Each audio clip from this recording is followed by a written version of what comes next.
don't have g6, huh? Let me backpedal a little bit. This is what I said in the beginning, didn't I? That we always get to this situation, and how do we actually finish it, okay?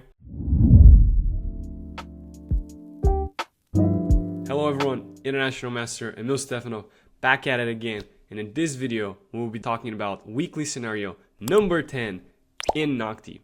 Let's get started. Now, as always, try to make sure that you're practicing this position for yourself before going through the walkthrough. If you're having troubles, then that's when you turn to the walkthrough.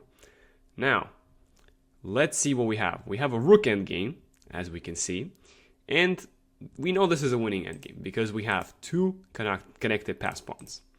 Now, even though this is winning, there's a lot of times where we might make a mistake and it becomes a draw. So, or we get to push the pawns all the way here, but somehow we don't know how to continue because we're scared of all the stalemate tricks that the opponent may have.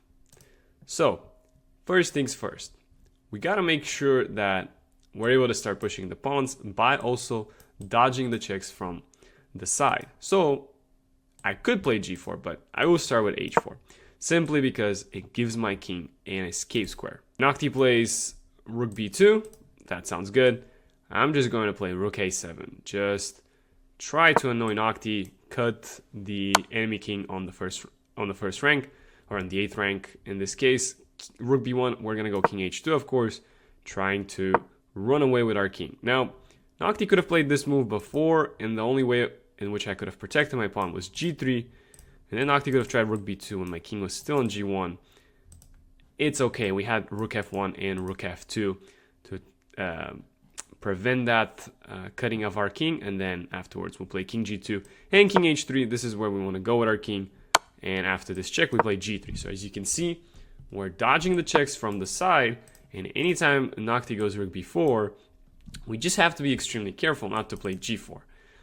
There's going to be check, check, check, check, check, check, check, check. So we're just going to play h5 and make sure we can keep going with our king. Now, Noctie has another strategy, which is checks from behind, right?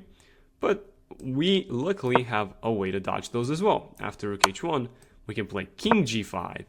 And now, as you can see, our g-pawn is acting as a protector from the checks from behind. So really, Noctie doesn't have a good solution on how to continue the checks. That's because we have connected pass pawns. So we're going to play h6. Noctie's powerless and goes rook b1. Okay, so I'm going to go king g6 just to... Noctie says it's a blunder. That's all right. Maybe there was something much easier, but I'm going to go king h5.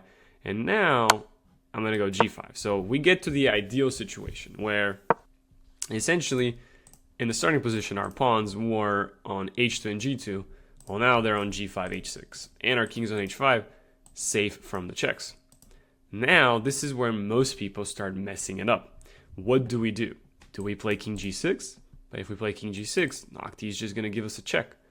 So how do we do it?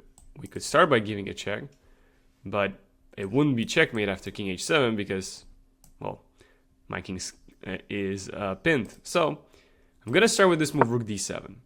The reason we're bringing the rook to the d7 square is now we anticipate moments in which this could help stop the checks against our king. So I'm going to go king g6, force Noctie to play rook to b6. I'm going to go king to f5. And now after the check, I'm going to go king to f6.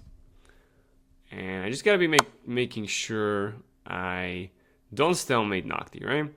So we could go king f7 and basically try to promote. And yeah, if king h7, then we don't have g6, huh? Let me backpedal a little bit. This is what I said in the beginning, didn't I? That we always get to this situation, and how do we actually finish it, okay? Let's see. We could play king to e5. I think that's fine. And now, this is why I put the rook on the d file so we can block. And then I'm going to go king f5. And then I'm going to go g6. There we go. We finally figured it out, yeah? King h7. We're going to go check. Force the king to go backwards. And now we're going to go g6. And again, it's all because my rook's on the d file close to my king. So now I can play king e6. I'm threatening checkmate, so Noctie really has to go back. I mean, if there was a check, I would go rook d6.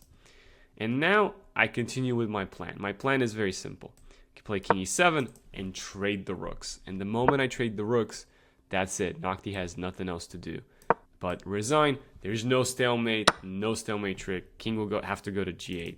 And now I simply walk back with my king, and the rest is history. Again, don't fall for king f7. I've seen this so many times. There's two ways you can win here. You can either win with h7, king to g7, h8, king takes h8, king f6, king g8, g7. You can win in that manner. Or we can simply win with g7, and after king g8, we'll go king f6, and king h7 is forced. And it's just a simple checkmate. We're going to promote to the queen. We're going to stop this king from running away. And then after it goes back, we will deliver the checkmate. So that's how you do it. Again, make sure that you are running away from the checks, or you have a shelter from the checks. I'm going to give you an example where I'm actually not going to play in my best way. For example, if I play g4, then there could be potential checks. Now, as always, the king will just run right here and there will be no problems. I'm going to play h3 just for the fun of it. And you're going to see that if Noctie cuts my king, I always have this rook f1 and rook f2. This is the way that my king is going to go forward, right? The rook trade doesn't work for Noctie. And even though I've allowed Noctie's king to be extremely active, I always have rook f5. Now, I'm just going to continue the same thing. Rinse and repeat. Rook f3 gives me a check, king g3. Next move is going to be h4. So that's also another way that you can slowly progress. But of course, it's always nicer just to cut the king already on the 8th rank and go from there. But yes, good luck in your games. Make sure you're not blundering into any stalemates. See you in the next one.